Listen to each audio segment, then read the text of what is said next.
araw po mga giliw naming tagapakinig. Marinig natin ang paglalakad ng isang binatang matagal na nagtanim ng galit sa kanyang totoong ama, na para sa kanya ay siyang dahilan ng lahat ng pagdurusang kanilang pinagdaanan. Siya ay si Darren.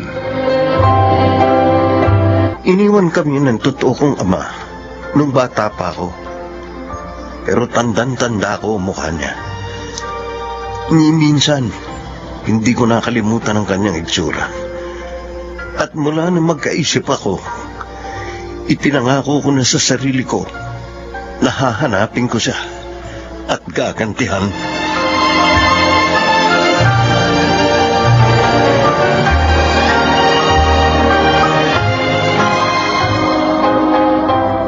Di ba sinabi ko sa'yo na kapag umiinom ako, ayokong iniistorbo mo. Aray ko, ang braso ko. Bitiwan mo ako. Maghapon ako nagtrabaho para buhayin ka at ang mga anak mo. Pagkatapos ngayon, nagkakatuwaan kami ng mga kumpare ko. Aabalahin mo ko. Ha? Tama na. Tama na. Kung walang bigas, dumiskarte ka doon sa tindahan. Di pupunta mo pa ako para humingi sa akin ng perang pinaghirapan ko. Marami na tayong utang sa tindahan. Tumigil ka! Sasagot ka pa, ha? Tampalin kita ulit dyan. Sagot. Tama na. Tama na, Ed. Tama na. Pagod na ako sa'yo. Kung hindi na ako naawa sa inyo mag-ina, ha? Matagal ko na kayong nilayasan. Kaya huwag mo kong sagarin, ha? Halika. Huwag mo kong talikuran, ha? Dahil baka sa kangkungan kayo pulutin, ha? Naku.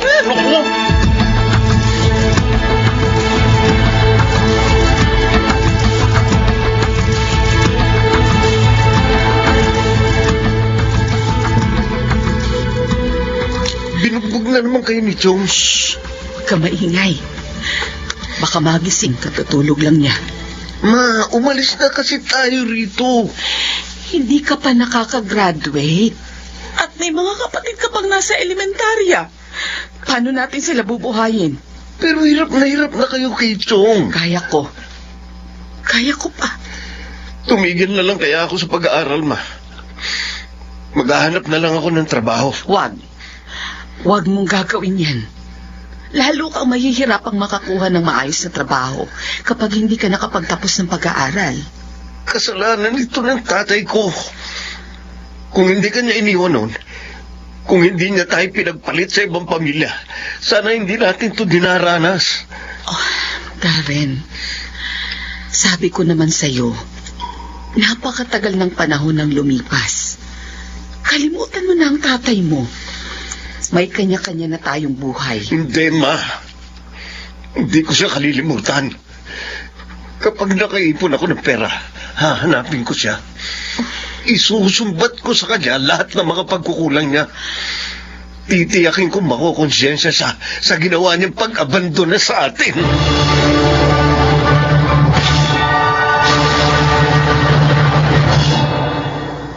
Hello, Papa. Kumusta ka na?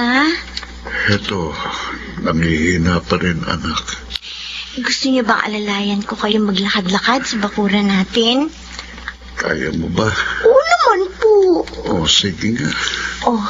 Umawa kayo sa braso ko, ha? Teka lang, ha? Tulungan mo muna akong bumangon. Sige pa. Ayan. Tapos, ibababa ko itong dalawa niyong binti. Dahan-dahan lang. Ayan. Suot niyo itong tsinelas niyo, ha? Dahan-dahan lang po. Ayan, sige. Ayan. Tatayo na ako. Hawak kayo sa braso ko pa, ha? Ayan. Yan. Tara. Dahan-dahan lang tayo maglalakad, ha? Salamat, anak. Salamat. At hindi ka napapagod na mag-alaga sa akin. Bakit naman po ako mapapagod? Papa ko kayo. At mahal ko kayo, pa. Nung bata pa nga ako, pinagtiyagaan niyo rin akong alalayan nung hindi pa ako marunong maglakad, di ba?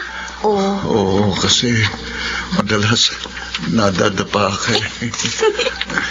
Kaya ngayon, gusto ko rin suklian yung lahat ng sakripisyo niyo para sa akin. Aalagaan ko kayo habang buhay, Papa.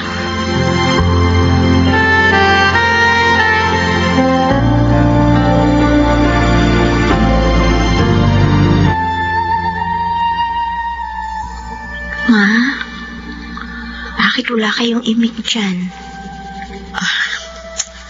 Shera, anak. Marami nang nararamdamang komplikasyon ng papa mo. Yung diabetes niya lumalala na. Apektado na rin ang kanyang kidney. Anak, wala na tayong perang pampagamot sa kanya. Humingi na kaya tayo ng tulong, Ma? Ay, teka. May mga ginagawa yung iba na nakikita ko sa social media ngayon eh. Gusto niyo ba? Gawin din natin yon, Ma? Paano? Ipopost po natin yung picture ni Papa. Tapos hingi tayo ng donasyon sa kanila. Hindi ko nakakahiya yun. Ayos lang yun, Ma. Kahit ano gawin natin, para lang maipagamot si Papa. Kahit ano ang gagawin ko, Ma, para lang madugtungan ang buhay ni Papa. Mamaya, magpo-post ako. Sige. Subukin natin. Awang-awa na ako sa kalagayan ng papa mo. Hirap na siya.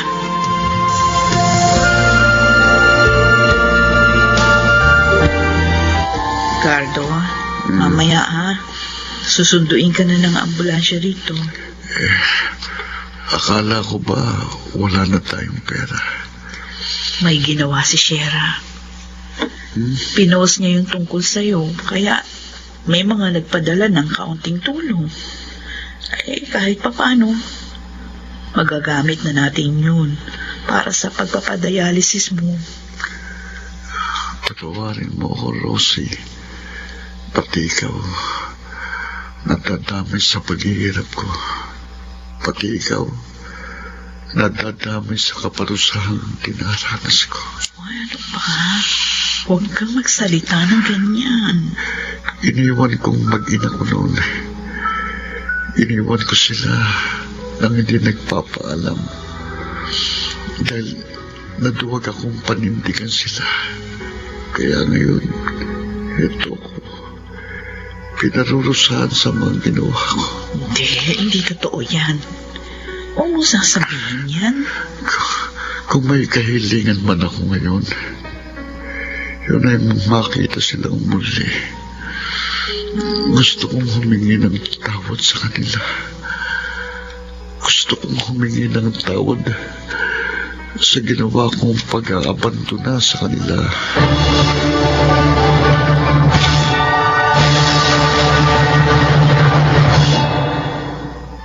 Gardo Santos. Teka. Ma! Darren, nandito ako sa kusina. Oh.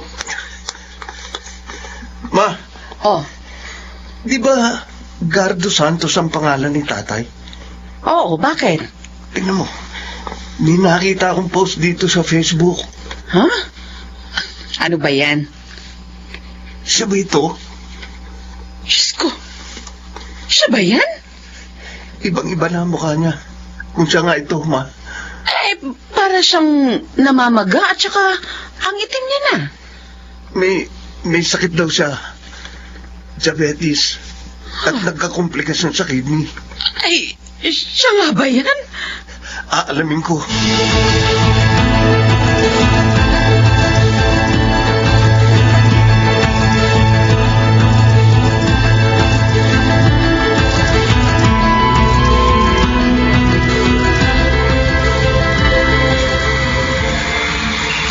Asa na kaya yung nagsabi na magbibigay ng tulong kay Papa? Ikaw si Shera? Oo. Ikaw yung nag-chat sa akin? Oo. Mukhang estudyante ka pa. Tutulong ka ba talaga sa amin? bago ako magbigay ng tulong, pari ko bang makita ang picture ng papa mo? Nung wala pa siyang malubhang sakit. Ha? Bakit? Basta, O sige, teka lang ha. Hahanapin ko dito sa cellphone ko. ilang kayo magkakapatid? Ako lang ang anak nila ni Mama. Oh, eto siya oh. Oh. Siya mo? Bakit? Kilala mo ba si Papa? Oh, si Mama. Sandali lang ha. Hello, Ma? Ano? Anong nangyari kay Papa? Calling Dr. Rosario, please proceed to the emergency room right now. Thank you. Cardo, lumabang ka. Lumabang. Ma! Sira, anak. Ang papa mo. Bakit po? Sabi ng doktor, ihanda na raw natin ang ating mga sarili dahil baka hindi na magtagal ang papa mo. Ano? Diyos ko. Nasaan siya? Ayun, nailipat na siya sa ward. Papa! Pupuntahan ko siya, Ma! Sige. Oh, sino ka? Bakit nakatayo ka dyan?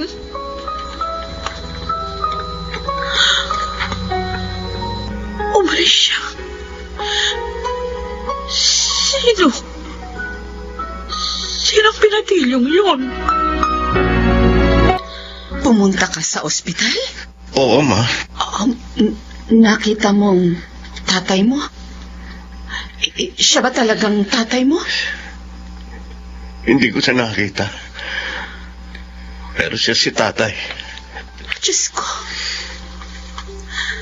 May malubha siyang sakit, Ma. Narinig ko kanina.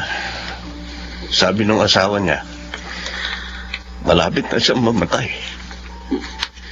Malapit na siyang mamatay. Gusto ko siyang makita, Ma. Gusto ko siyang makaharap para sambatan. Gusto ko siyang saktan at sigawan. Gusto ko makita siyang lumuluhod sa harap natin at humihingi ng tawad dahil sa mga pagkukulang niya sa atin. Pero bakit nagkasakit siya? Bakit ganitong kalagayan niya? Ilang beses ko nang inulit sa imahinasyon ko ang mangyayari kapag nagkita kami. Pero parang hindi yun mangyayari. Dahil mahina na siya. Darren, anak. Mula noon hanggang ngayon, galit na galit ako sa kanya. Galit na galit ako kay tatay. Pero kanina, hindi ko yung gustong maramdaman. Darren. Kanina naawa ako sa kanya at sa anak niya. Naawa ako sa kanila dahil nararamdaman din nila ang pakiramdam ng naiwan. Nauunawaan kita. Nauunawaan ko kung bakit ganyan ang nararamdaman mo. Pero anak, marahil pinauunawa sa atin ng Diyos na wala nang dahilan pa para magtanim ka ng galit sa puso mo para sa tatay mo. Yun nga ang hindi ko matanggap, Ma. Ano naman tayo?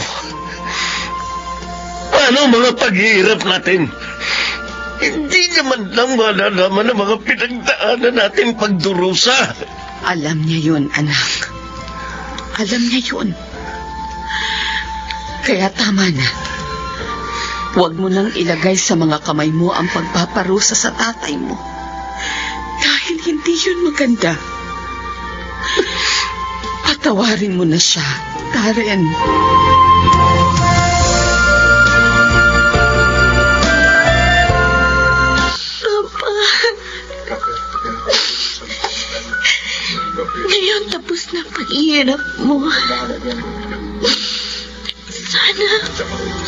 maging masaya ka na.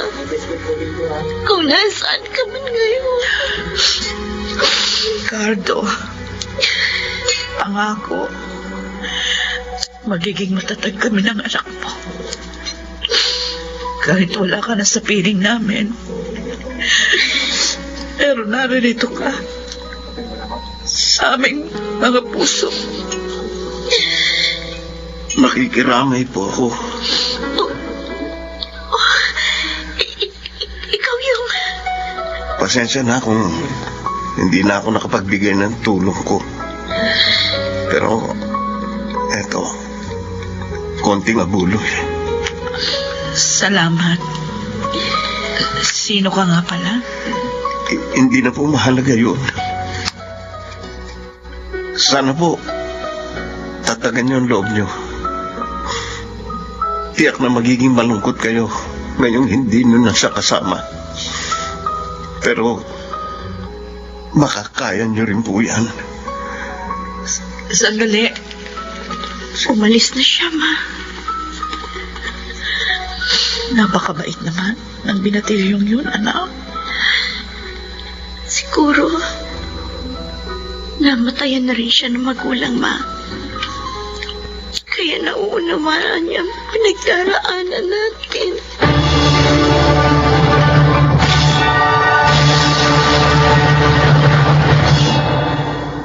Noong ko lamang napalaya ang sarili ko mula sa labis na puot at galit sa aking ama. Para akong nabunutan ng tinik sa lalamunan. Maraming tao ang maaring makasakit sa atin. Pero mas sasaktan natin ang ating sarili kapag nagtanim tayo ng galit sa kanila. At hanggang pinupuno natin ng galit ang ating puso, mas nagiging mahirap makalimot. Ako po si Darren at ito ang aking buhay. May kaparusahan ang lahat ng kasalanan. Ngunit hindi natin maaaring iatang sa ating mga balikat ang pagpaparusa sa mga taong nakagawa sa atin ng kasalanan.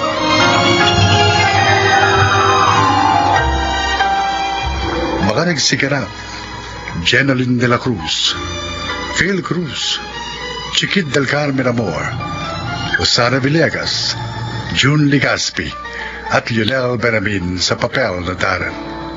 Naglapat ng angkop na tunog Jenny Mutia, sa musika Buboy Salonga, supervisyong teknikal Eric Lucero at Bong Villar. Creative Consultant Phil Cruz, Production Assistant Anching Cruz. Ito'y mula sa panulat ni Rita Labaron. Sa direksyon, June Martin Ligaspi at Maynard Landicho Jr. Ito ang aking buhay.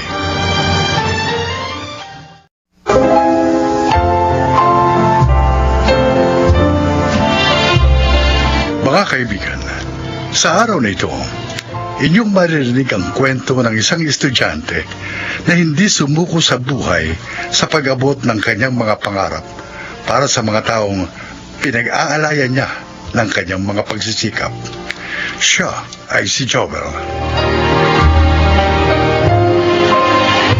Nasa isang sulok lang ng abenida ang pinapasukan kong public college, kaya halos sa lugar din yon umiikot ang aking buhay.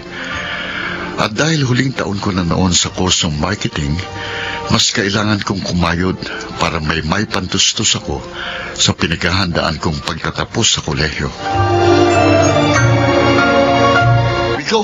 Miko! Tol! Uy! Ikaw pala, Joel. Ano, Tol? Kumusta ka na? Nakakita ka na ba ng diskarte? Wala pa nga kaya nga hinanap kita rito sa mall. Magpapapasok sana akong lagarista sa sinehan ng tatay mo. Ha? Di ba minsan nabanggit mong kailangan ng tatay mo ng isang kasamang lagarista? O, Tol, mahirap maging lagarista. Pagod ka sa pabalik-balik sa pagbabiyahe ng mga rolyo ng pelikula ng mga sinehan. Baka maapektuhan ang pag-aaral mo, Tol. Tol, kaya ko yun. Sige na naman ipakiusap mo ako sa tatay mo. Kung mapilit ka, di sige. Mamaya, pagkatapos ng duty ko, Ano? sasamahan kita kay Itay. Talaga? Kasi niya ang pinapasokan niya sa may kanto ng Avenida. Tol, thank you. Thank you. Maasahan talaga kita. Sa totoo lang, Tol. Nauna na ako nagsabi kay Itay na ako na lang ang kunin niyang lagarista. Ha? Ayaw nga niya eh. Dahil baka makasira raw sa pag-aaral ko. Pero hindi na rin niya ako pinigil na mag-apply akong janitor dito sa mall. Naiingit nga ako sa iyo, Tol, eh. Kasi may tatay ka pang nag-aalala para sa kapakanan mo. Ako, kami ni Jana, hindi na rin maipaliwanag ni Lola kung nasaan ang mga magulang namin. Basta isang araw, hindi na raw nagsiuwi. Lagalag daw kasi ang mga yun eh. Sa kalsada na bubuhay.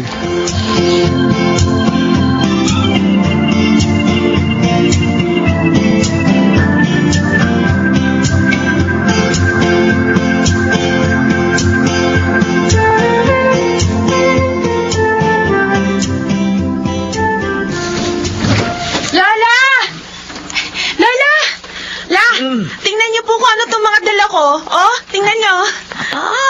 Isang plastic na mga hitayan ng manok At saka, ano ba yung nasa isa pang plastic na hawak mo? Pansit bihon ba yan? Abay, mukhang napakuluan na. Drumstick po ang tawag dito sa mga manok na nasa plastic, Lola. Tsaka, opo, pansit bihon nga po itong nasa isang plastic na napakuluan na. Ang tanong, saan ba galing ang mga yan, ha? Diyan na. May patakaran po kasi ron sa food chain na pinagtatrabahuan ko bilang crew. Kapag nalaglag na po sa flooring yung pagkain, kahit naka-plastic pa, ipinatatapon na po sa basurahan. Gaya po nitong mga drumstick na naka-plastic naman nang malaglag mula sa kinilalagyang cart. Ito naman pong pansit bihon, sumobra po ang oras sa pagkakaluto. Kaya ipinatatapon na rin talaga. Pinatatapon na pala eh.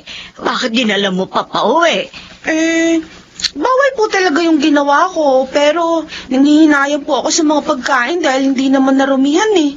Kaya nakiusap po ako sa supervisor ko na iuuwi ko na lang para po may pagkain tayo. Buti na lang naunawaan po niya ako. Pero hindi na raw po yung po pwede sa susunod dahil bawal nga talaga. Ay, nako. Sa katulad nating mahirap lamang, meron pa bang bawal-bawal?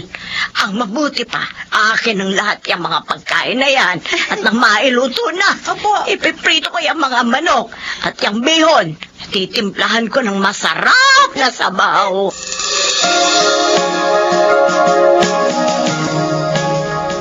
Ang tanong, may sarili ka bang bisikleta na magagamit mo sa pagbibiyahe ng mga rolyo ng pelikula? Opo, yung ginagamit ko po kapag pumapasok ako sa klase. Aha. O, sige. Pero, para di masyado maapektuhan ang pag-aaral mo, ha? Sa mga araw ng Sabado at Linggo kita bibigyan ng schedule, okay? Opo. Tutal, mas maraming tao sa sinehan sa mga araw na yon. Maliwanag?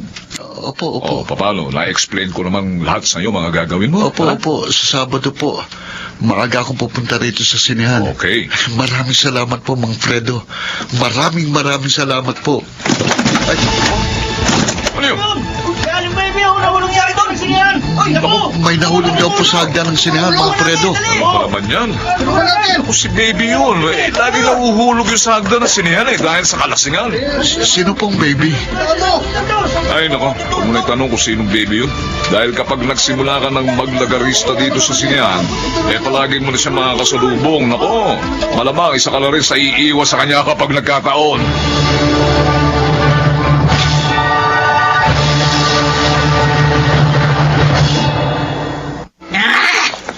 Bullshit yung mga tao sa sinihan. Walang kwenta. Oh, Kalahin mo, nakita nila ako nahulog sa hagdan. Wala man lang isang tumulong. Pero, Renata, oh. salamat dito sa Band-Aid na nilagay mo sa sugat ko sa noo. Okay ka. Approve ka sa akin. Dapat po ata, aling baby. Kapag nakainom kayo, pumirmi na lang kayo sa banyo para makaiwas din po kayo sa disgrasya. Ay! Ano ka ba? Dito, bahay ko, kasinihan. Dito ako nakatira. Kaya walang pwedeng makapagpalis sa akin dito. Hindi po kayo itinataboy ng security guard? Ha? Mas makulit pa ba siya sa akin? Ha? Pakay ko siya. Pero, teka. Pugi ka. Sino ka ba? Anong ginagawa mo dito sa sinehan? Ako po yung bagong lagaristang kinuha ni Mang Fredo. Ah, Fredo? Ha? Manhid na lagaristang byudo na kahit na anong pa-charming ang gawin ko.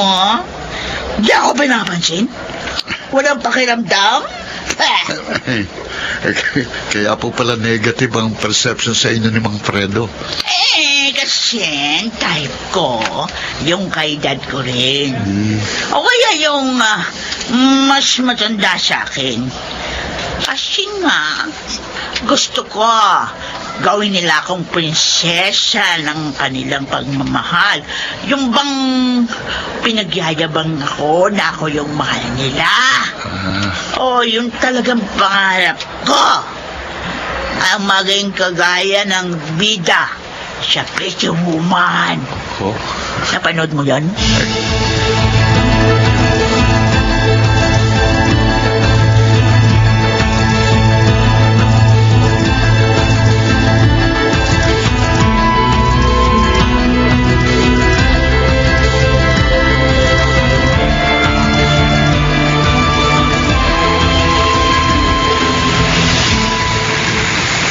Lola, nakikita niyo po yung siniyang yon? Doon po nagtatrabaho si Kuya Joel bilang lagarista. Ay, doon ba? Opo. Kalaki pala ng sinehan na to. Siguro, ang sarap manood ng mga pelikula ni Fernando po. Ay, paborito ko nga kasi si FPJ ako. Speaking of FPJ, Lola, ayun oh, tingnan nyo. Ang gaganda ng mga pelikula ni FPJ na iginuguhit ng mama sa malaking canvas, oh. Ang galing niya, no? Ay, oo nga. Kanina pa ako naaaliw sa pagtingin-tingin sa malalaking billboard ng mga pelikula. Ang gagaling ng mga gumuguhit. Talagang mga dalubhasa sila sa ganyan sining. Oo nga po. Ay, may nag-text. Teka lang po. Lola, si Kuya po. Puntahan daw po natin siya sa presintong malapit sa siniyang pinapasukan niya. Ay, pero bakit daw? Bakit daw nasa presinto ang kuya mo?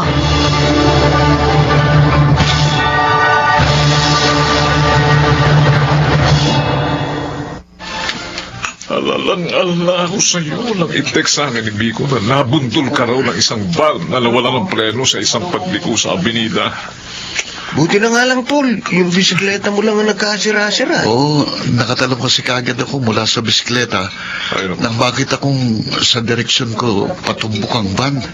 Mahalaga, gas-gas lang yung makailabot mo. Oo. Napalitan pa ng bago yung bisikleta mo.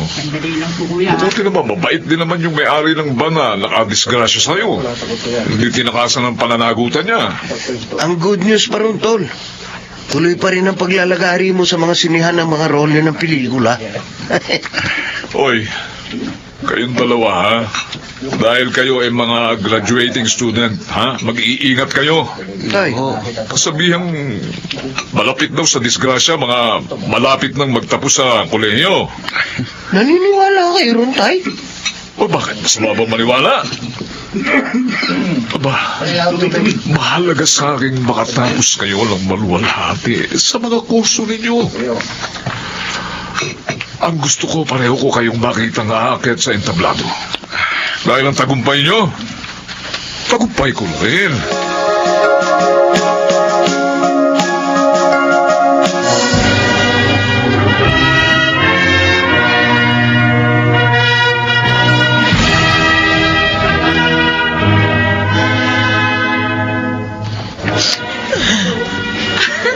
Ang Lola talaga.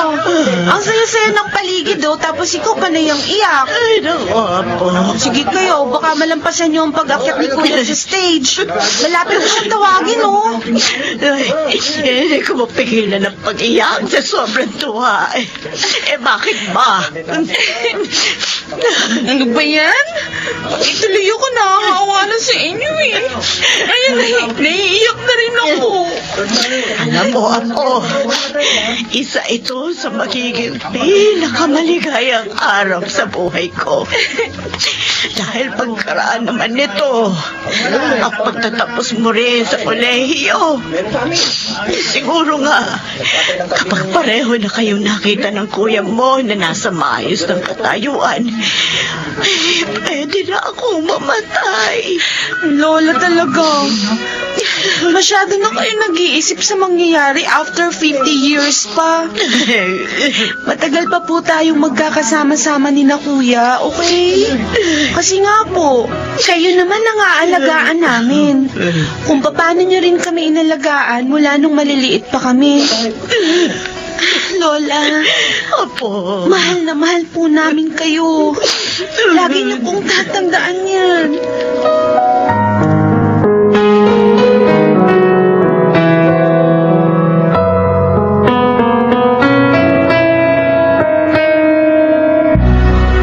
Joel! Ay, uy! Aling baby, kumusta na po kayo?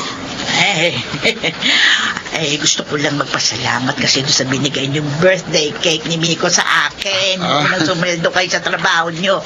Nako, di niyo alam kung gaano kalaking kaligayahan ang naramdaman ko ng araw na yon. Aba, sa buong buhay ko. Noon lang ako nakatanggap ng cake sa araw ng birthday ko. Ang totoo po, may kasama pong bulaklak ang cake na yon. Pero sabi po kasi niya sa amin ni Miko, siya na raw pong magbibigay sa inyo ng personal. Ha? Sino? Ayan po.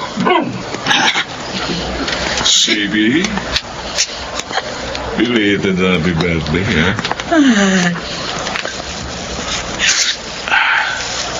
Habol pa ba mga bulaklak na ito? Fredo? Pasensya ka na sa mga naging kasungitan ko. Parang ko lang naman yung para mapansin mo rin eh. Sila para maisip mo lang baguhin yung buhay mo. O yan, tingnan mo. Ang ganda-ganda mo pala ngayong hindi ka nakainom ng alak. Kasi huminto na ako sa pag-inom ng alak. Naku, salamat. Ay, wala namang nababago sa buhay ko eh. Lalo pang napapasama. Nawawalan pa ako ng direksyong mag-isip. Dahil nagkakamabutihan na po kayo, alis na po ako. Papasok na po ako sa trabaho. Ay, Joel! Oh. Salamat, ha? Oh. Maraming salamat sa pagmumulat mo sa akin sa kahalagahan ng buhay. Basta wag po kayong matakot na muling makipagsapalaran para makita ang ganda ng mundo. Hindi po kayo nag-iisa. Marami po kaming nagmamahal sa inyo. Oh, Di po ba, Mang Fredo? Oo naman. O, Papa. Kanina pa talaga tayong gustong iwan ni Joel para magkasarilinan tayo eh. Sasabihin ko na bang mahal kita, baby? ang bilis naman. Siyempre. Siyempre, gusto ko munang mag-umpisa tayo bilang magkaibigan. Pa-date-date, yung bang may babalik ang alaala ng isang young love. Ganun? Oo. O sige, saan mo gusto unang mag-date tayo ngayon?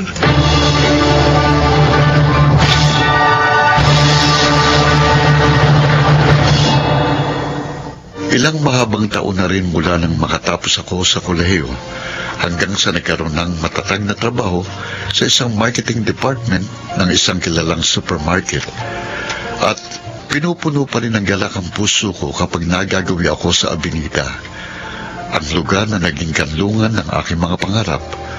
Ang lugar kung saan nakilala ko mga taong nagtugtong sa aking mga pangarap. Napapangiti pa rin ako kapag naaalala kong isang dating mahirap pero masayang buhay ng isang lagarista. 10 ng mga lumang pelikulang mahuhusay na iginuguhit sa malalaking canvas sa bawat panulukan ng lugar. Ako po si Joel at ito ang aking buhay. May katapusan ang mga lungkot ng buhay. Kailangan lang nating umangkop sa lahat ng hamon. Huwag sumuko, harapin ang mga pagsubok.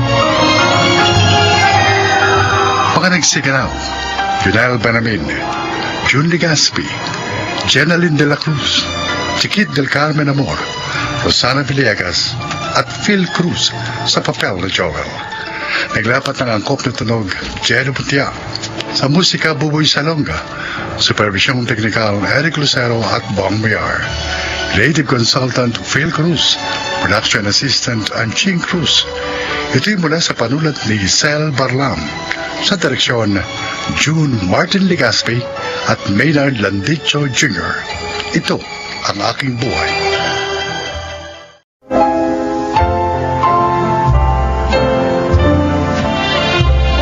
Magandang araw po mga giliw naming tagapakinig.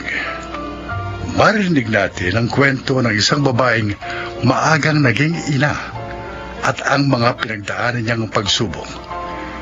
Siya si Era.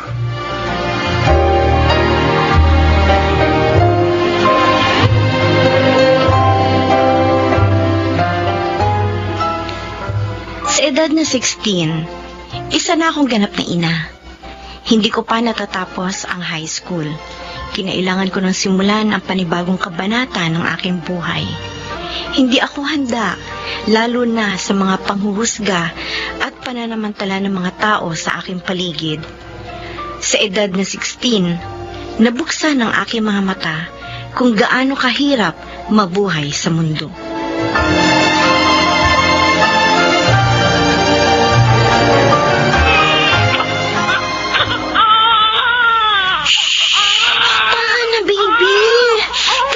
Umiiyak eh. Bakit ka ba iyak ng iyak? Pinapadede naman kita. Oh, busog ka na nga, oh. Tahan na, please. Naku, paano na ba ito tatahan? Baby, sige na, tahan na. Ano bang gusto mong gawin ni Mama, ha? Huwag ka na kasi umiyak. Tingnan mo, namumula ka na. Baby! Pa, si baby hindi tumitigil sa pag-iyak eh. Ano po bang gagawin ko dito? Dali, tingin nga. Akin na akong kakarga. Hirap-hirap naman yung patahanin eh. Umiiyak ang baby namin, ha? Puno ba ang diaper nito? Kapapalit ko lang po niyan. Tingnan nga. Nako, kaya naman pala eh. Yan o, tinan mo, ang daming rashes sa puwet, oh. Sa diaper yata ito eh. Ha? Nasaan pa? Ayan o, baptiya ba? Ala! Oh. Pa, ano gagawin natin? Unang-una, huminto ka muna, ha? Huwag ka magpanik. Kasi naman hindi ko na alam mga gagawin ko pa. Kaya, sinasabi ko sa'yo kung anong gagawin mo, ha? Tumigil ka muna dyan sa kaiyak. Tapos magbihis ka dahil dadali natin sa clinic si baby. Oo po, sige po. Dito lang sana ang lola mo, baby. Oo. Sana may katulong kami sa pag-aalaga sa'yo.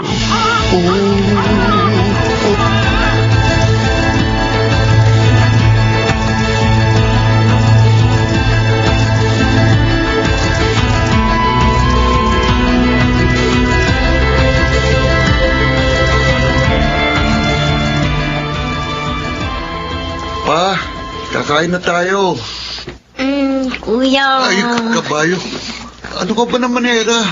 Nakakagulat ka naman. Bigla ka na lang sumusulpot yan at saka ayusin mo nga itsura mo. Kahit magsuklay ng buhok, hindi mo magawa. Akala ko may aswang na nakapasok sa bahay natin. Nakaputi ka pang damit.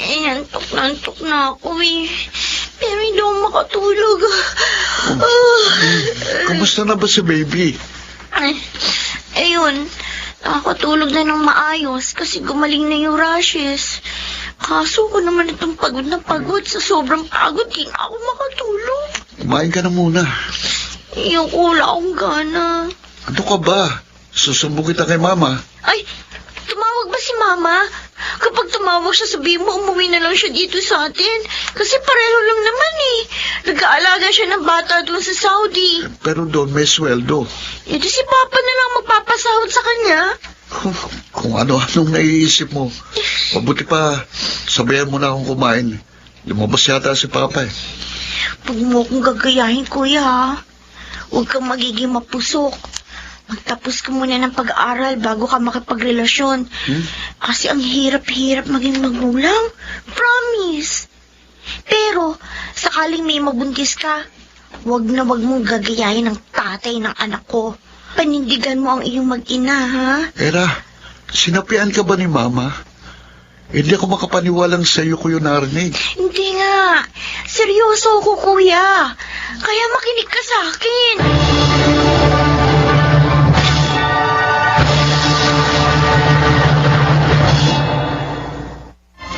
Jenny! Oy, Ella! Kumusta? Okay naman ako. Eto, kagagaling ko lang school. Finals namin ngayon eh. Mahirap ba yung exam? Oo. Pero nag-review naman ako kaya confident ako kanina. Uy, bakit nandito kayo sa labas ng baby mo? Kinakausap ka niya, oh. Ay, oo nga. Hi, baby!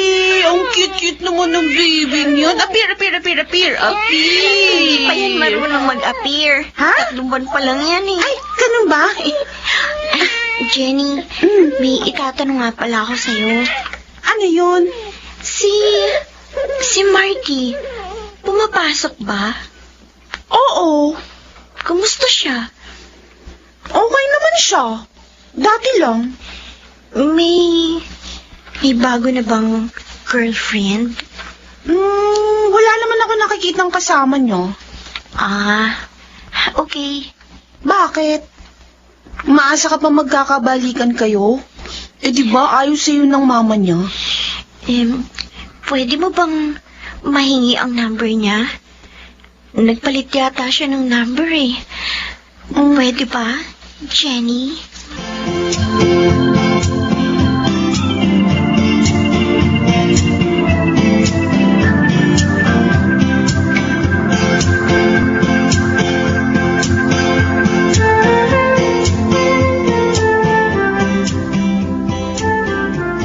Pare, Hoy!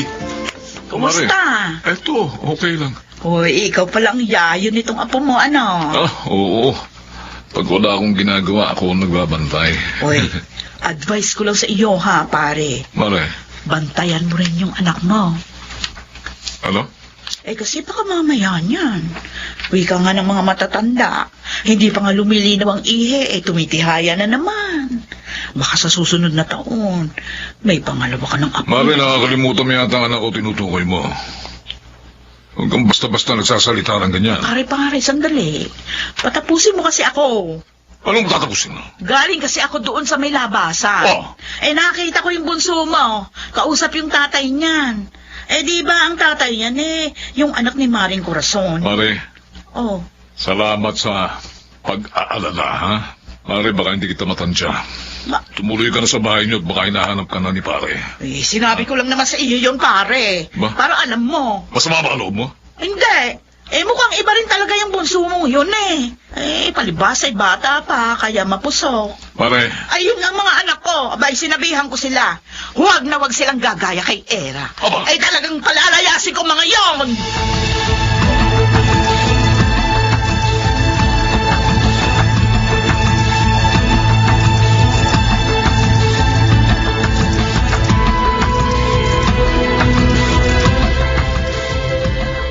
totoo bang nakipagkita ka sa tatay ng anak mo, Era? Pa, Ano ba? Sumagot ka! kanina lang naman po eh. Bakit ka nakipagkita sa kanya? Ha? Kasi humingi po sana ako ng pambili ng diaper ni Faye. Ano? Po, Bakit ka hihingi sa kanya? Ha? kaysa naman ginagastos lang niya sa internet shop yung baon niya. O edi, ipambili na lang ni baby ng diaper. Era naman. Hindi naman nagkukulang ang mama mo sa pagpapadala sa iyo, di ba? Bakit kailangan mo pang mamalimos sa estudyanteng yun? Unfair naman kasi pa. Kung ako lang ang nahihirapang mag-alaga kay baby, dapat problema rin siya. Hindi naman ako nakipagkita sa kanya para makipagbalikan eh. Kung yan ang iniisip niyo. Hoy, sandali. Hindi pa ako tapos. Magpapadede pa po ako kay baby. Oh, Diyos ko, tulungan niyo po ako.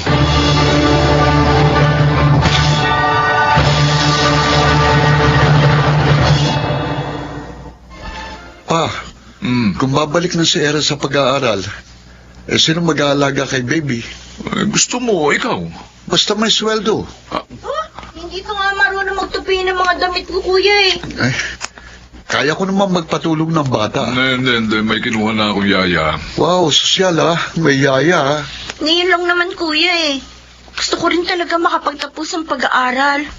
Kapag hindi ko na ituloy ang pag-aaral ko ngayon, baka hindi na ako makapagtapos.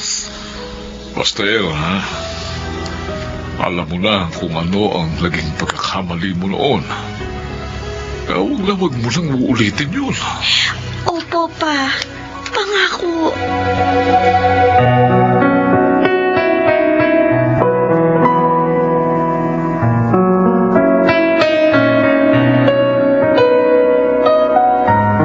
Ikaw bang transferee? Opo, sir. Ako, advisor mo. Balita ko may anak ka na. Opo. Bakit gusto mo mag-aral uli? Para po mabigyan ko ng maayos na kinabukasan ng anak ko. Oh, Ay, bakit po kayo tumatawa, sir? kung sumagot ka, akala mo kandidata ka sa Miss Universe. Totoo naman po yung sinabi ko, sir. Okay. At siya nga pala, Hinawakan niya ang palita. huwag kang magdadalawang isip na lumapit sa akin, ha? Opo. Kayo pa ba ng ama ng anak mo? Hindi na po. Hindi mo siya namimiss? Po? Pag namimiss mo siya, magsabi ka lang, ha? Bitiwan niyo po ang kamay ko, sir. Bakit? Gusto ko lang namang ipaalam sa'yo. Sincere ako. Napakabastos niyo! Ay, Isusumbo ko kayo kay Papa!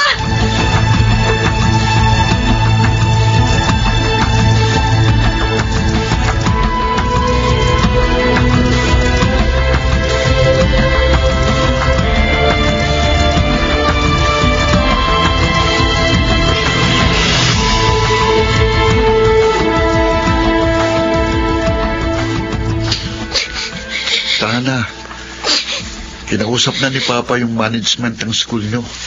Tatanggal yung teacher na yun. Kuya, dahil ba maaga ako nabuntis? Akala ba ng mga tao, puro kalandian lang ang nasa isip ko? Akala ba nila, gusto ko yung nangyari sa akin? Pinagsisisihan ko nga yung nangyari sa akin eh. Pinagsisisihan ko na naging mapusok ako. Alam ko mali yung nagawa ko noon. Kaya nga gusto ko sana magsimula ulit. Era, Para kahit malo sa anak ko. Kasi wala naman ako magawa eh. May anak na ako. Hindi ko na maibabalik yung panahon. Pero bakit parang ang tingin sa akin ng mga tao?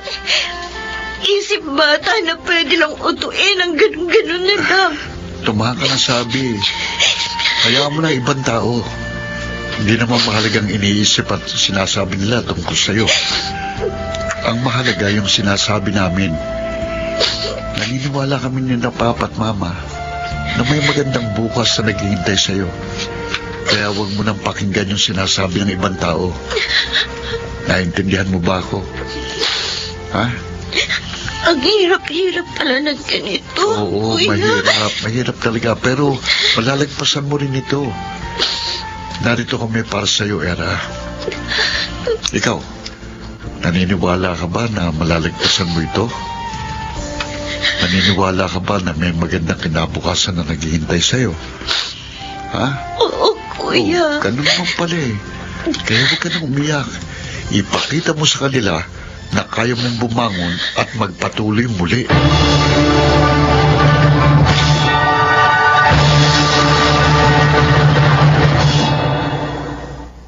Ganun nga ang ginawa ko. Bumangon ako at nagpatuloy sa kabila ng mga panghuhusgang natanggap ko sa iba't ibang tao. At ngayon, graduating na ako sa kolehiyo. Tandaan po natin, our mistakes do not define us. Kung nagkamali tayo minsan, matuto tayo sa pagkakamaling yon at magsimulang muli. Ako po si Era at ito ang aking buhay.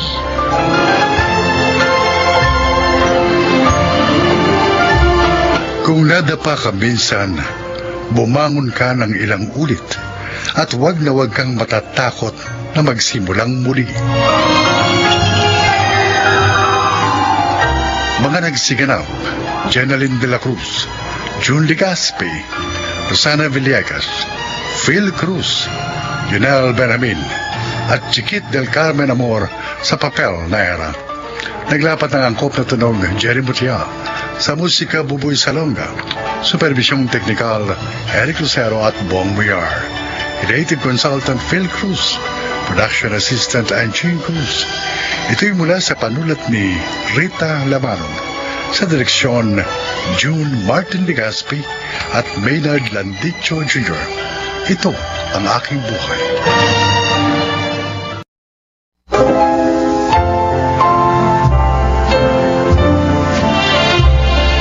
Mga kaibigan, sa araw na ito, inyong maririnig ang kwento ng isang mabait na doktor na inukol ang buong propesyon sa tapat na pagbibigay serbisyo sa kanyang mga kalugar. Siya ay si Dr. Leyva. Isa akong family practice physician. Samantalang isa namang pediatrician ang aking asawang si Dr. Amor Leyva. Nakapwesto ng aming family clinic sa kabilang bahagi ng katapat naming estero na bago makarating ang mga pasyente ay kailangan pang sumakay sa isang banggang disagwan. Araw-araw mahaba ang pila ng mga gustong magpagamot sa aming klinika.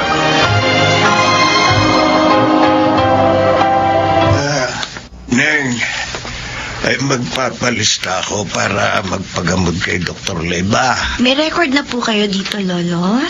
Oo. Sige po. Pakisulat po ninyo dito sa papel ang buong pangalan ninyo at address para mahanap ko po sa files ng mga pasyente ni Doc.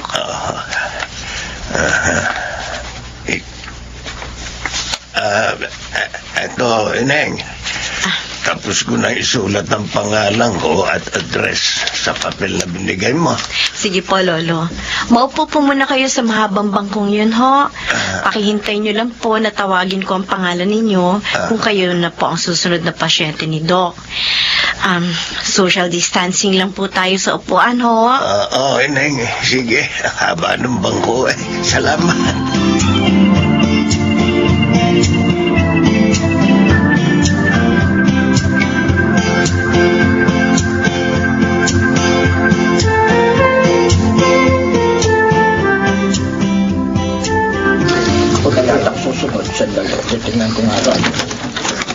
Dok, Mari. nasa 30 katao na pong mga pasyente natin na nakapila sa labas.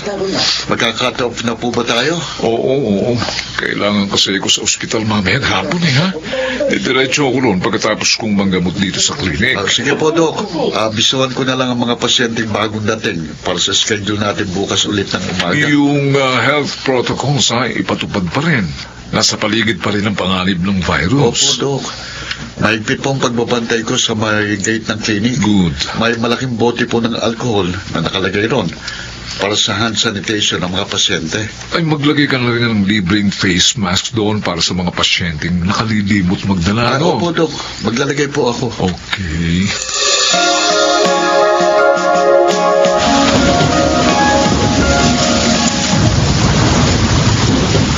Ciao po!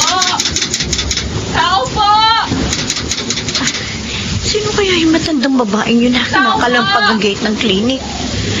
Parang may karga pa siyang sanggol Ang lakas pa naman ng ulan. Teka, ang mabuti pa, gigisingin ko si Manny para matingnan niya kung ano ang may tutulong sa matandang babaeng nasa gate.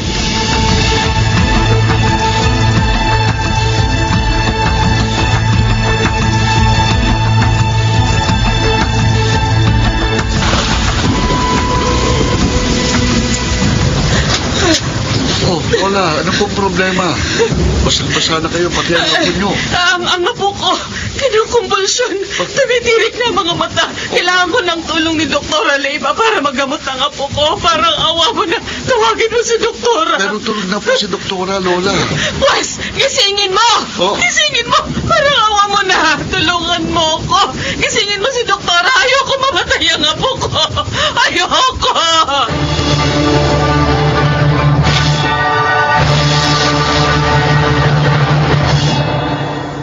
Lola, ayon sa mga resulta ng mga pagsusuri sa apo ninyo, may acute bronchitis siya. Oh, Kaya siya nilalagnat na mataas. saan po ba nakukuha ang ganyang sakit, Doktora? Ay kadalasan po sa ito ng virus na tulad ng sipon at trangkaso. Lumalabas din po kasi na mahina ang kanyang immune system. Pero wag na po kayong mag-alala dahil nabigyan ko na siya ng mga gamot na panlaban sa kanyang sakit. Kapag hindi na po siya nilagnat mamaya, pwede niyo na po siyang iuwi. Tatapatin ko na po kayo, Doktora. Wala po talaga akong perang ipambabayad sa serbisyo nyo. Pati po sa mga gamot na ipinanlunas nyo sa apo ko. Ako lang po kasing mag-isa ang bumubuhay sa apo ko. Umaasa lang po kami sa pagtitinda ko ng kung ano-ano sa bangketa. Nasaan na po ang mga magulang ng bata? Aba sa edad niyong yan, mahihirapan na kayong mag-alaga sa kanya. Namatay po ang kanyang ina habang siya isinisilang. Ang kanya naman pong ama na hit and run sa highway isang madaling araw habang nangangalakal. Oy, ang lungkot naman po pala ng istorya ng buhay ng batang yan. Ay, huwag niyo nang alalahanin ng pambayad sa serbisyo ko. Pati yung sa mga gamot na binigay ko sa apo ninyo. Basta ang mahalaga, bumuti na po ang lagay niya. Payapa na siya nakatulog. Talaga po, Doktora? Oo. Hindi niyo na po ako sisingilin sa mga naging gastos ng apo ko rito sa klinik. Lola, may mga gamot po talaga kami nakareserba para sa mga pasyenteng nangangailangan. At saka, kung meron po kayong pangangailangan, kahit hindi sa gamot, pumunta lang po kayo rito sa klinik. Huwag kayong mahiyang magsabi. Hindi ko po alam kung anong sasabihin ko. Sa sobrang pasasalamat ko sa inyo, Doktora. Napakabuti po ninyo. Pagpalain po kayo ng Diyos. Pagpalain po kayo, Doktora.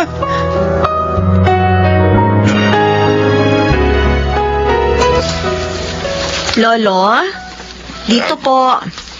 Akin na po ang mga reseta nyo. Mary, Dok? mo lang singilin si Lolo, no?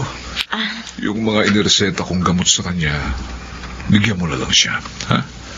Kumpletuhin mo, ha? Para maging kumpleto rin ang mga araw ng paggagamot niya. Sige po, Dok. Ako na pong bahala sa mga gamot ni Lolo. Sige, excuse me. Ikaw ko na kayo. Pero may konti naman akong perang pambayad sa ilang pirasong gamot, Ineng. Hayaan niyo na po, Lolo. Nakaugalian na po kasi ni Doc na hindi na pinagbabayad ng pasyente kapag follow-up check-up na lang po. Napakabait talaga ni Dr. Leiva. Kaya alam mo ba, Ineng, kasama siya lagi sa mga dasal ko. Hiling ko sa Diyos na sana bigyan pa siya ng malusog at mahabang buhay para mas marami pa siyang mga taong matulungan. Lalo na yung talagang mga nangangailangan. Malingap po talaga mag-asawang doktor, Lolo. Yun po kasi ang advokasya nila. Ang pagkalinga sa kapwa.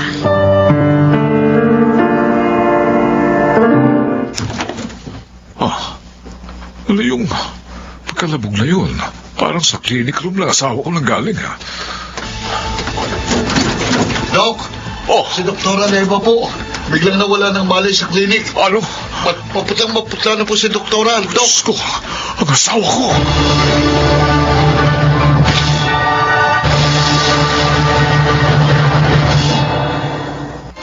Ayon sa medical data ni Dr. Leva na ilabas ng ospital, may existing chronic condition siya ng chronic obstructive pulmonary disease Doc, bilang resulta ng COVID-19. Acute respiratory distress ang kanyang ikinamatay. itong mga nakaraan po kasi, Doc, talagang ang dami nating naging pasyente rito sa klinik. Pero lahat ng pag-iingat, ginawa naman natin. Hindi ba, Manny? Para sa kaligtasan nating lahat, kailangan nating magpa-swab test. Wala tayong option kundi ang isara muna ang klinik hanggat hinihintay natin ang ating mga resulta. Sama na rin doon ang pagluluksa natin sa pagkamatay ni Doktora.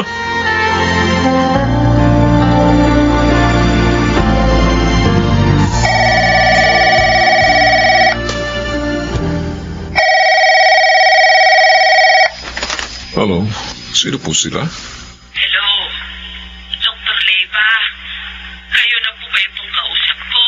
Ako nga po, ano pong may paglilingkod ko sa inyo? Malaki po kasing kasalanan ko sa inyo, Dok. Ano? Sana lang po, mapatawad niyo ako. Hindi ko po kayo maintindihan. At sino ba ito? Si Lola Huling po, yung matandang babaeng nadala ng apong umitirik na mga mata nung isang hating gabi. Yung sanggol na ginamot po ni Doktora Leva. Opo, natatandaan ko nga. Nagising din po ako ng gabing yun na malakas ang ulan. Nakagustuhan ko pong madugtungan ang buhay ng apo ko. Kahit alam kong positibo ako sa COVID-19. Isinugod ko po siya riyan sa klinik niyo. Positibo kayo sa COVID-19 nang nagdalhin niyo rito ang apo niyo sa klinika? At kaya po ako tumawag sa inyo ngayon. Nakukonsensya po ako, Dok. Naniniwala po akong sa akin nahawa si Doktora. Ako ang dahilan ng kanyang pagkamatay. Patawarin niyo po ako. Hindi ko po sinasadya. Hindi po, Doktor. Diyos ko.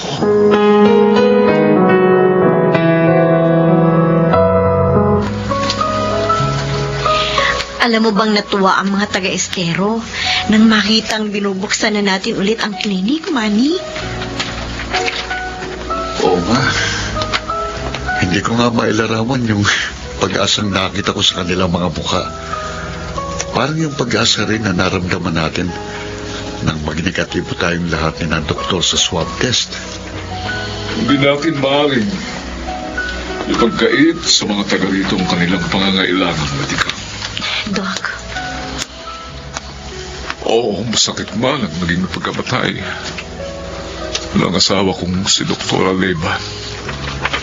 Pero hindi yun dahilan para isa-isang tabi natin ang pangangalaga sa medikal na kalagayan ng ating mga kalugar. Wala rin dapat sisihin sa pagkamatay ni Doktora. Nasa maselang panahon tayo ngayon.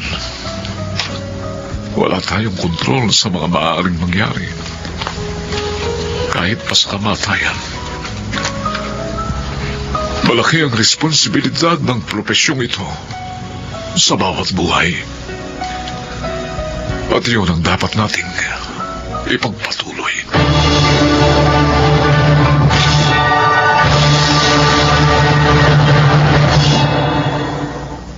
Malaking kakulangan sa buhay ko ang hindi ko inaasahang pagkamatay ng aking asawang si Doktora Leva. Pero hindi sa kanyang pagkawala natapos ang aming sinimulang advokasya sa aming klinik. Sa yumao kong asawa Sa kanya ko natutuhan na ang tunay na pagtulong sa kapwa ay walang pinipiling oras, tao o lugar. Higit sa lahat, dapat ay nanggagaling ito sa puso. Ako si Dr. Nelson Leyva at ito ang aking buhay.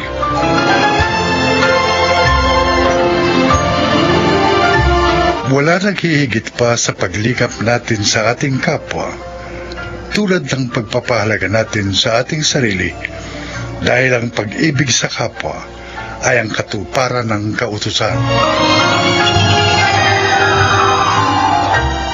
Mga nagsiganaw: Phil Cruz, Lionel Benjamin, Rosana Villegas, Chiquit del Carmen Amor, Jenaline de la Cruz, at June Martin Legaspi sa papel na Dr. Leyva. Naglapat ng angkop na tunog Jerry Mutiao. Sa musika ni Buboy Salonga, supervisyong teknikal Eric Lucero at Bong Boyar. Creative consultant Phil Cruz. Production assistant Anching Cruz. Ito'y mula sa panulat ni Sel Barlam. Sa direksyon, June Martin Legaspi at Maynard Landicho Jr. Ito ang aking buhay.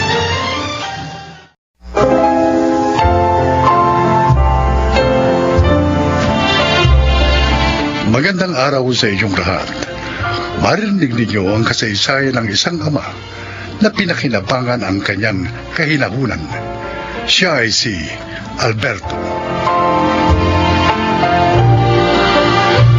Pagiging mahinahon at matibay na pananalig sa Diyos.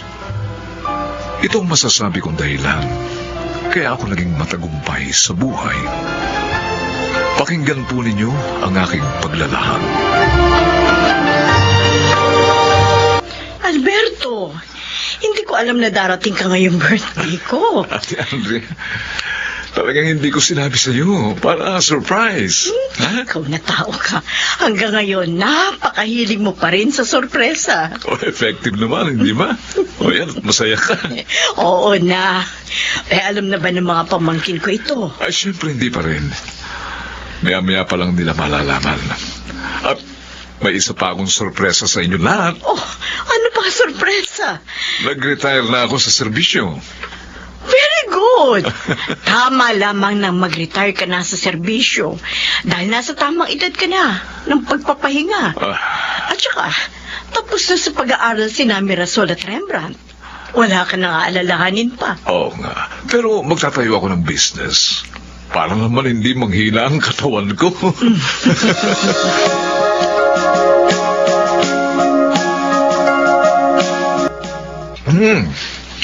Ito ang na-miss ko sa probinsya, Mirasol eh. Masarap mong luto. Don't worry, Dad. Ngayong kasama na namin kayo, lagi ko kayong ipagluluto. Good, ate. Makakatipid na ako sa budget. Hindi na ako madalas kakain sa labas. Ay, siya nga pala, kumusta naman ang mga trabaho niyo? Well, okay naman sa ospital na pinapasukan ko, Daddy. Good. Wala rin po akong problema sa company na pinagtatrabahuhan ko. Ay, wala ba kayong balak na sundan ang yapa ko? Ang maging sundalo rin? Daddy, kontento na po ako sa buhay ko ngayon. Ito po talagang pangarap ko, ang maging doktora. Ako din ho. I hope you understand. Oh, lagi ko naman kayong naunawaan, mga anak. Ang totoo, maligaya ako. Kahit hindi kayo katulad ko. Bahay, tagumpay naman kayo sa inyong mga propesyon, ha? Ikaw, Mirasol, bilang doktora. At ikaw naman, Rembrandt, bilang isang certified public accountant, ha? At lahat pong ito ay nangyari dahil sa inyo, Daddy. At utang po namin sa inyo ang tagumpay namin.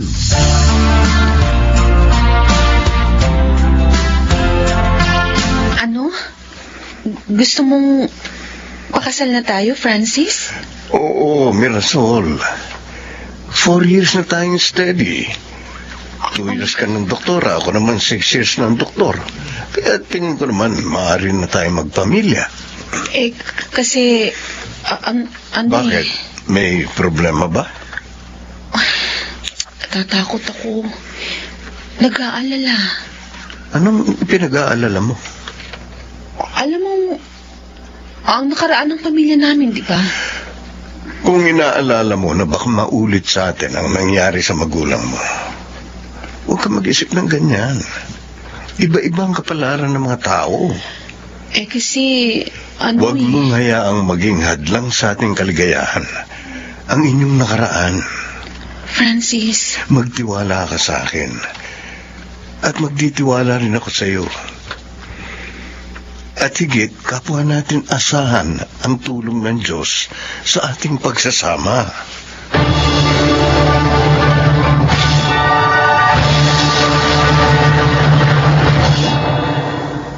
Wala akong tutulo sa balak niyo, iho. Binibigay ko sa inyo ang aking pahintulot. Salamat po, Tito Alberto.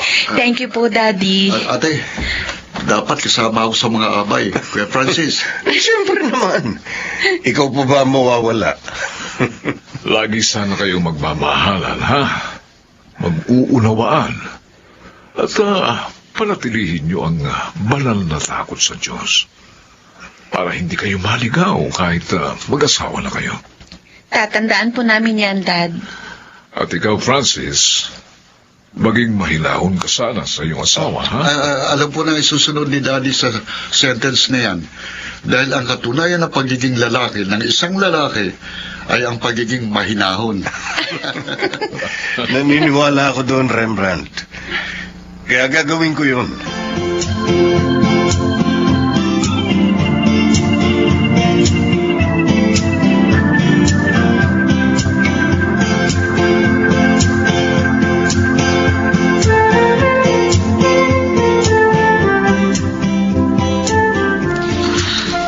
Masayang-masaya ang pamilya ko.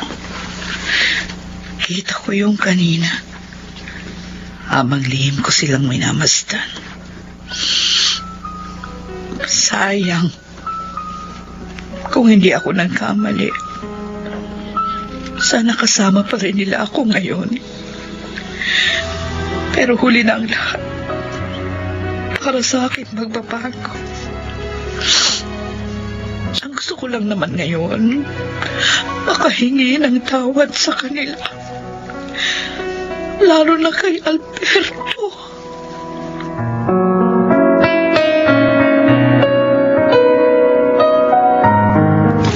Sinong... Arlinda? Ako nga, Alberto. Saan? Arlinda! Nawala siya na malay. Mirasol! Anak, dali! Daddy? Bakit po? Ano po nangyari? Bakit siya nandito? Kumatok siya at nang buksan ko ang pinto, bigla na lang siyang hinimatay. Halika, tulungan natin siya. Bakit pa? Mukhang may sakit siya, anak. Tingnan mo, ang laki ng ipinayat niya. She deserves it. Taksil siya. Anak, isa kang doktora. Huwag mo sana kalimutan yan. Tungkulin mong magligtas ng buhay. Daddy! Alam ko, nasaktan ka sa ginawa niya. Pero higit ako, anak. Dahil ako ang asawa niya. Subalit nagpakahinahon ako. Nagpakatatag para sa inyo. Anak, kung ayaw mo siyang gamutin, lapatan mo man lang siya ng first aid at dadalhin ko siya sa ospital. Sige na!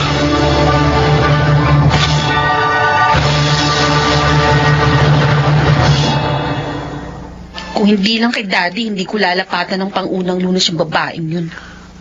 Tama naman ang daddy mo. Francis! Malaki ang kasalanan sa amin ng babaeng yun. Pinagtaksilan niya si Daddy. Binigyan niya kami ng malaking kahihiyan. Sinira niya ang pamilya namin. Pero may tungkulin kang sinumpaan. Kaya hindi mo dapat pairalin ang galit at personal na damdamin sa pasyente. Madali sa'yong sabihin niya dahil hindi ikaw nasa posisyon ko. Hindi nagtaksil ang mami mo sa iyong daddy. Nagkakamali ka. Oh, Francis. Ang tunay kong mami, nagtaksil din kay daddy. Pero namatay siya sa piling ng kanyang kinakasama. Ano? At ang nakilala mong mami ko, stepmother ko lang. Ngayon naman siguro, hindi mo na iisiping magkaiba tayo. Sabi ng daddy mo, nagtatampuro kayo ng ate mo sa kanya. Kasi naman po, Tita Andrea, binabaliwala kami ni Daddy ang damdamin namin. Alam mo, mahal na mahal kayo ng daddy mo. Bakit mo siya pinag-iisipan na ganyan? Dahil ipinagamot pa niyang babaeng nanakit sa aming lahat.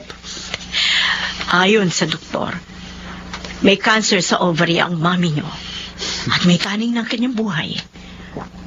Hindi ba maaaring pasayahin niyo siya sa kaunting panahong natitira sa kanya? Wala siyang karapatang maging masaya. Masama siya. Kaya dapat lang na maghirap siya. Ang daddy ninyo, napatawad na siya. Sana ganun din ang gawin ninyo ng ate mo. Iho, higit na mapalad ang nagpapatawad dahil wala siyang nagawang pagkakasala. Tama si Tita Rembrandt. Mirasol, Ate, ano ba nangyayari sa inyong lahat? Bakit naging kakampi na kayo ng babae yun? Mapalad pa rin tayo. Dahil kahit nagloko si Mami, naging maganda pa rin ang kinabukasan natin. At yun ay dahil kay Daddy. Naging mahinahon siya. Hindi niya ginantihan si Mami. Kaya matagumpay tayo ngayon. At sa gagawin nating pagpapatawad, si Daddy ang higit nating mapapasaya. makadarama pa rin kayo ng kagaangan ng loob. Maniwala kayo.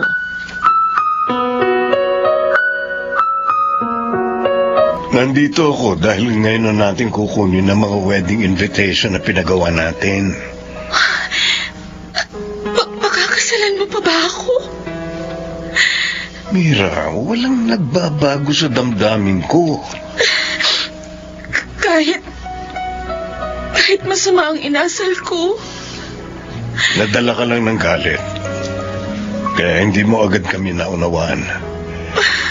Pero matapos kitang paliwanagan, nagbago ka naman, di ba? Oo. Bukas nga, pupuntahan na namin si Mommy. Alberto. Narito pa rin ako. Erlinda. Maraming salamat, Liz, sa'yo. Ginawan mo sa akin ang iyong pagpapatawad. Kahit napakasama ko. Kung ang Diyos ay nakapagpatawad, sino ako na alipin lamang niya para hindi gawin yun? Baka hindi ko na mahintay pa ang ating mga anak. Erlinda, Sana ihingi mo na lang ako ng tawad sa kanila. Mommy! Mommy, narito na po kami. Mirasol. Narito rin po ako. Mami. Maraming salamat, mga anak. Patawad sa inyo. Huwag na po kayong umiyak. Pinatatawad na po namin kayo. Salamat, mga anak. Salamat sa inyong lahat.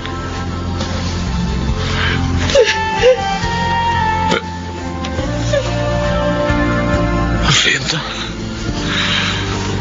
Mami, Wala na si Mommy, Rembrandt. Daddy. Wala lang babaeng pinsan kong minahal. Ang babaeng nagbigay sa akin ng dalawang magagandang alaala.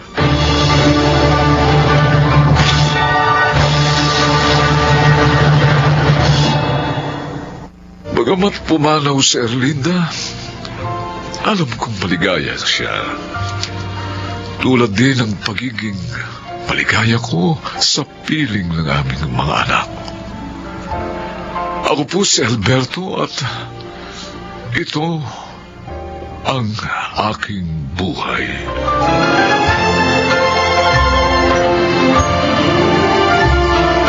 Tataglay lamang ng tao ang kahinahunan at katapatan. Kanilang makakamit ang walang kapantay